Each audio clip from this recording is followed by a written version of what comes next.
इन ब्राह्मणों में रावण का अंशदान तो नहीं प्रवेश हो रहा आधुनिक युग। अपनी आदत सुधार लो, वरना 20 वर्ष में तुम्हारी सम्मान की दृष्टि संसार से समाप्त हो जाएगी।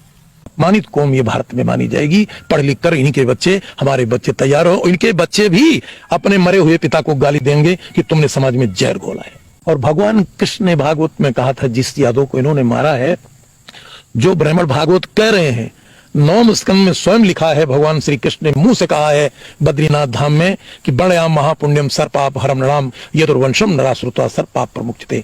मेरी मात्र वर्ण की कथा सुनने से, यदुवंश का नाम लेने से भागवत में मनुष्य के तमाम पाप कट जाएंगे। मुझे एक चीज का बहुत दुख है कि ब्राह्मण समाज पाप इकट्ठा कर रहा है।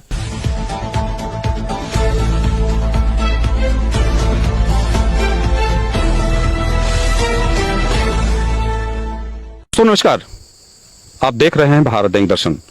दोस्तों लगातार आप देख रहे हैं कि उत्तर प्रदेश में एससी और ओबीसी के ऊपर जिस तरह से घटनाएं हो रही हैं, लगातार उनकी उत्पीड़न की घटनाएं आ रही हैं, कहीं बलात्कार की घटनाएं आ रही हैं, कहीं तमाम तरह के, कोई अभी मध्य प्रदेश में देखा होगा एक ऐसी बिरादरी के मुंह में पेशाब किया गया, और तमाम तरह के, क्या बताएं किस तरह की घटनाएं आ रही हैं। अभी हाल ही में कल की एक घटना जो आपको हिला देगी और बहुत समाज के लोगों को इतना दर्द हुआ और शर्मसार करने वाली घटना, एक कथावाचक जो कि ओबीसी समाज से आते हैं, यादव बिरादरी के, वो एक गांव में इटावा के, जहां पे अखिलेश यादव का गृह जनपद है, वहां पे कथा कह रहे थे, और कुछ दूसरी बिरादरी के लोग जिनको ये रास नहीं आया, उन लोगों ने उन कथावाचकों को पकड़ के सबसे पहले मारा, उनकी शिखा काटी, उनका मुंडन करवाया, और तमाम तरह से उनको प्रताड़ित करने के बाद एक महिला का पेशाब लाके उनके ऊपर छिड़का। इस तरह का घृणित कार्य हमारे उत्तर प्रदेश में हो रहा है,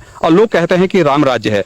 हमारे साथ परिचय के मोहताज नहीं है इस क्षेत्र के, बल्कि उत्तर प्रदेश के कथावाचक बाबा रामकरण यादव, जिनसे हम बात करना चाहेंगे, चूंकि आप भी यादव कम्युनिटी से आते हैं और एक क्षेत्र इनका भी है जो कथा, गीता और भागवत कहते हैं। मैं इनसे बात करने की कोशिश करता हूं। जी, स्वागत है आपका भारत दैनिक दर्शन चैनल। धन्यवाद। बाबा जी, आप भी कथावाचक हैं, और जिस तरह की घटना इटावा में, वो भी अखिलेश यादव के गृह जनपद में हुई है, जिस तरह से लोगों को प्रताड़ित किया गया, उस पर आप क्या कहना चाहेंगे? अब पहला तो दुखद ये है कि उस 84 कोस की ब्रजभूमि को देखकर ही कृष्ण की भागवत कहने की बैकवर्ड की हिम्मत पड़ी। लोहार, गड़रिया, यादव, बढ़ई, वर्मा, तेली, साहू, सभी जात के ऐसी बिरादरी के लोग कथा कहते हैं। उस भूमि पर जाते ही भगवान श्री कृष्ण की याद आई कि इस महामानव ने, जिसको बहुत भिक्षु ने भी कहा